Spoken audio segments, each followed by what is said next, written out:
Well, 20 minutes later, still talking about henna. I have something like stuck in my throat. I think it's peanut butter. Hey guys, welcome back to our channel. For those who are new, I'm Olivia. And I'm Ariana. And today we are going to be hennaing my hair. So I've done henna before, but it was a while back.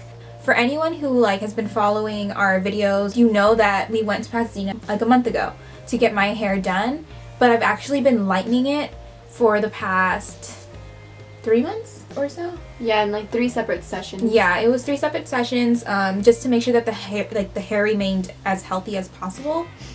But I goofed because I forgot to tell my hairdresser that I had hennaed my hair previously. I didn't realize that it would still be in my hair, and when we dyed it, the very last time, it turned blue on the ends. So he even let me know. He was like, you know, this is kind of what happens. So I ended up chopping off my hair, so just the parts that turned blue, and we're going to re-henna it to see if we can get it back to its more healthy state. I think my hair reacts better with natural products, so we'll see. So we're going to take you along. She's going to be hennaing my hair, then we're going to sit around for a few hours and watch Netflix. Yeah. So see you later. Bye.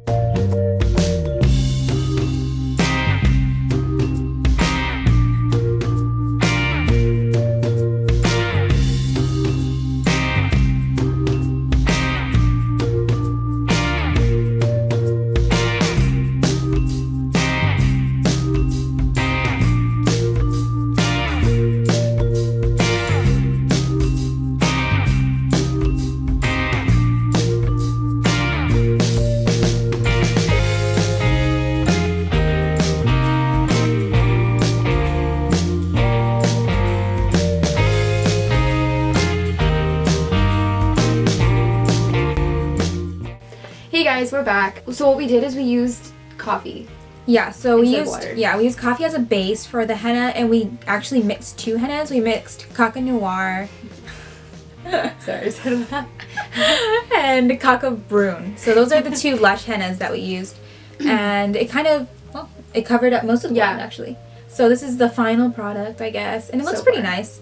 Yeah, and the color is supposed to develop within the next few days, so I guess it's only gonna get darker. Yeah, and you guys will see it in the next video after this one. So, but it took about 15 minutes for it to dissolve. We had to mash it until it became a muddy consistency. Yeah. And then, you know, she divided her hair, and then I used gloves. It's super, super, super messy. Yeah. So if you guys are planning on having someone henna your hair, just make sure you have the whole floor covered in paper towels, because we use 10 paper towels. Yeah. And it was everywhere, and it drips and it stains. So you have to make sure if it does spill on anything, just to use whatever cleaning products to spray it off. But the process, actually putting the henna into her hair, it took what? 30 minutes? Yeah, half an hour. Yeah. Because we wanted to get rid of the blonde, I tried so hard to get every single strand that I could wrapped in there, and you end up looking like you have dreads. Yeah, it looks like I But that's normal. Yeah, I took a dive into mud. That's what it looks like. So then after we waited 5 hours to wash it out. So after I washed it out, it took 30 minutes to get all the little chunks out. The final product was so worth it because my hair is super soft. It's really, really soft. You can just pet really it. soft. I can't stop touching it because it's just so soft, and it feels like my the life is back in my hair, because before I cut it, it was really brittle on the ends. Yeah, because I bleached it so much. So yeah, for those who don't want to do chemical dyes, I would definitely recommend henna.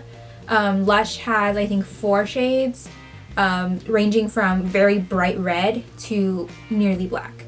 So if those are the shades you're going for, I would recommend it. And just so that you guys know, if you plan on lightening your hair with actual dye, if you want to bleach it for balayage or whatever, henna does get in the way of that. So just so you guys know, to plan ahead, and if you're gonna dye it, at least end up cutting the henna off, because it just complicates the coloring process. Yeah, especially if you're going to go very light.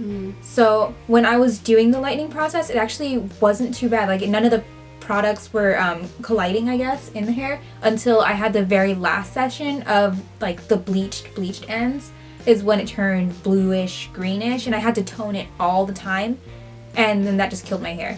So I would say either you go the henna route or you go the chemical dye route. It's kind of one of those things where you have to choose. unless you do one, Grow grow it your out. hair out, Yeah, then cut and then it. do the other one. Yeah. Yeah, so it gets rid of it. But we hope that you learned something if you guys are trying to dye your hair with henna.